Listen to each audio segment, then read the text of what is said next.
السلام علیکم پیارے طلبہ طالبات، آج ہم نعت کے دوسرے شعر کی تشریح کریں گے۔ شریعت کا ہے یہ اصرار ختم الانبیاء کہیے، محبت کا تقاضا ہے کہ محبوب خدا کہیے۔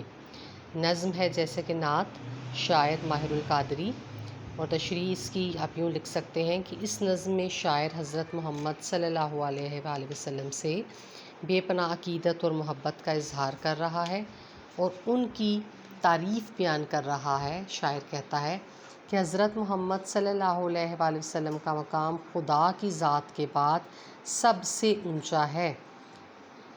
ان کو مجتبیٰ اور مصطفیٰ کا لقب ملا ہے۔ وہ محبوب خدا ہیں جن کے لیے تمام دنیا بنائی گئی ہے۔ اللہ نے خود فرمایا ہے کہ مجھے اگر محمد صلی اللہ علیہ وآلہ وسلم کو پیدا کرنا مقصود نہ ہوتا تو میں یہ دنیا نہ بناتا۔ اس لیے ہماری محبت کا تقاضا ہے کہ ہم ان کو محبوب خدا کہیں۔ اس کے ساتھ ساتھ حضرت محمد صلی اللہ علیہ وآلہ وسلم اللہ تعالیٰ کے آخری نبی ہیں۔ نبوت کا سلسلہ ان پر ختم کر دیا گیا ہے۔ ہمارا دین اس وقت تک مکمل نہیں ہوتا جب تک ہم ان کو ختم الانبیاء تسلیم نہ کریں۔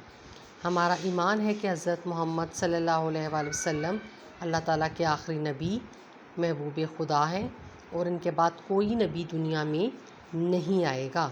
آپ اس میں جو ہے حوالے کا شعر بھی لکھ سکتے ہیں۔ تو اول تو آخر تو ہی ہے امیر، تو ظاہر تو باطن نبی بے نظیر۔